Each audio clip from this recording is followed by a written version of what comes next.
Ratusan jemaah haji asal Kalimantan Selatan tewas. Pesawat yang mereka tumpangi itu hancur dan terbakar setelah pesawatnya itu gagal melakukan pendaratan di Sri Lanka. Jadi guys, kita akan bahas ya, karena banyak sekali yang minta di kolom komentar tentang kejadian musibah yang menimpa jemaah haji dari Kalimantan Selatan di Kolombo. Jadi hari itu tanggal 15 November 1978. Jadi ada sebuah pesawat DC-8 itu milik Icelandic Airways disewa oleh Garuda untuk membawa pulang jemaah haji yang sudah selesai melakukan ibadah balik lagi ke Indonesia. Nah, penerbangan dari Jeddah itu udah berjalan normal sampai mereka harus singgah dulu di Kolombo. Nah, di Kolombo ini maksudnya mereka mau isi bahan bakar, terus ada pergantian kru. Terus rencananya mereka lanjut lagi tuh balik sampai ke Surabaya. Tapi disinilah tragedi itu dimulai. Jadi pada saat pesawat ini sudah mendekati Kolombo, Kolombo Radar itu memberitahukan kepada pesawat ini kalau yang aktif itu landasan 04. Cuma karena ini udah hampir tengah malam ya, terus lalu lintas udara juga cenderung sepi, tidak ada pesawat yang lain. Makanya dari situ kaptennya langsung minta kalau bisa dia mendarat pakai runway 22. Alasannya adalah karena di runway 22 itu ada ILS. Nah, singkat cerita permintaan itu disetujui guys. Jadi pakai runway 22 dan mereka diizinkan turun sampai ke 2000 kaki untuk intercept localizer. Oke, yang nggak ngerti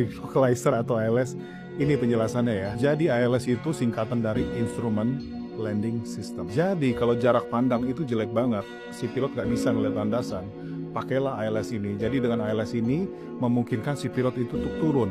Katakan nih ke dalam kejadian ini mereka turun dari 2000 kaki, turun sampai cukup rendah untuk bisa melihat landasan. Rule-nya adalah kalau landasannya terlihat, mereka landing. Kalau landasannya tidak terlihat, mereka go around. Pergi. Tugas pilot cuma satu, dia harus jaga pesawatnya di tengah-tengah nih, di tengah-tengah needle atau jarum ini. Dia turun terus sampai bawah, sambil dia ngeliat keluar landasannya terlihat apa enggak. Kalau sampai decision altitude landasan tidak terlihat, dia go around. Oke, kita lanjut ya cerita yang tadi. Jadi dari Kolombo Radar, pesawat ini udah diizinkan turun dari ketinggian 33.000 kaki, itu dia turun ke 2.000 kaki untuk mengintercept localizer runway 22. Nah, begitu pesawat ini intercept localizer, dia udah establish di localizer ini, masalah mulai terjadi. Jadi di fase ini banyak sekali pilot-pilot ini melakukan kesalahan. Nah, kalau di kelas-kelas training pilot itu selalu diajarkan tentang Swiss cheese model. Jadi gambarnya itu seperti ini. Musibah yang mematikan itu tidak terjadi secara ujuk-ujuk guys. Jadi seperti Swiss cheese begini.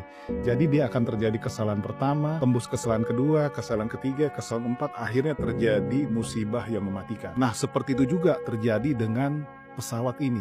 Kesalahan yang pertama, jadi pada saat itu posisinya sudah establish localizer. Jadi pesawatnya ini udah lurus sama landasan. Dia harusnya itu ngasih tahu ke operator radar, kasih tahu bahwa saya establish localizer. Selanjutnya dia harus switch frekuensi, dia ganti ke frekuensi yang di depannya. Kalau menurut investigasi sini harusnya dia pindah ke Colombo approach, tapi para pilot ini gagal melakukan itu. Mereka tidak ngelapor sudah establish localizer dan juga tidak pindah frekuensi. Itu kesalahan pertama mereka. Nah, kesalahan yang kedua nih dilakukan oleh co-pilotnya. Jadi pada saat itu pesawat udah establish di ILS, dia udah mulai turun. Si co-pilot itu tidak melakukan standar call out-nya. Jadi saat melakukan prosedur ini ada standar call out-nya guys. Jadi umpamanya nih contoh, pada saat dia lewat ketinggian 1000 feet, dia harus bilang 1000 feet. Saat dia udah 500 feet, dia harus bilang 500 feet. Atau pada saat captainnya itu vertical speed-nya udah gede banget. Nah, jadi di sini ditemukan bahwa vertical speed-nya ini minus 1800 sampai 2000. Ini udah unstabilized approach. Co-pilotnya juga diam aja. Dia nggak bilang kayak localizer atau glide slow atau dia sebut vertical speed. Dia nggak ada omong apa-apa, dia diam aja. Dan ini fatal banget. Jadi fungsi co-pilot di sini yang memonitoring, dia harus selalu mengingatkan si pilot yang sedang terbang.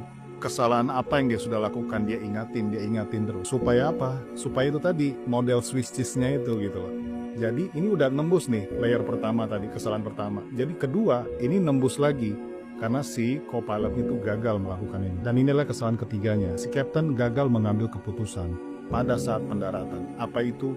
Go around. Jadi pesawat ini udah unstabilized guys. Jadi vertical speednya aja itu bisa sampai minus 1800 sampai 2000, which is dia harus benar-benar go around. Maksimum itu 1000 feet per menit. Kalau menurut hasil investigasi dengan berat pesawat dan speed pesawat seperti itu, harusnya dia cuma sekitar 800 sampai 900 feet per menit. Dan di pesawat ini sekarang mereka melakukan minus 1800 sampai 2000 feet per minute, which is unstabilized. Dia harus go round, tapi kaptennya tidak mau go round. Akhirnya begitu mereka udah terlalu rendah, dan ternyata nih mereka udah bisa lihat landasan, tapi mereka terlalu rendah, mereka tidak go round lagi. Sampai nih pesawat sudah pada decision heights-nya, decision altitude-nya, dia tidak go round. Dan kaptennya baru mulai menginisiasi go round pada saat pesawatnya udah mau mendekati tanah.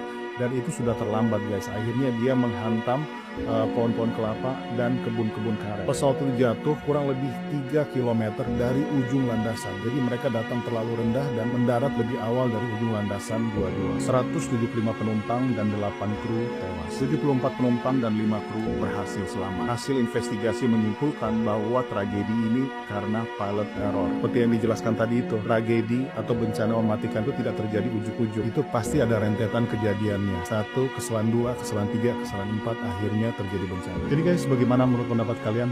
Tulis ya kolom komentar.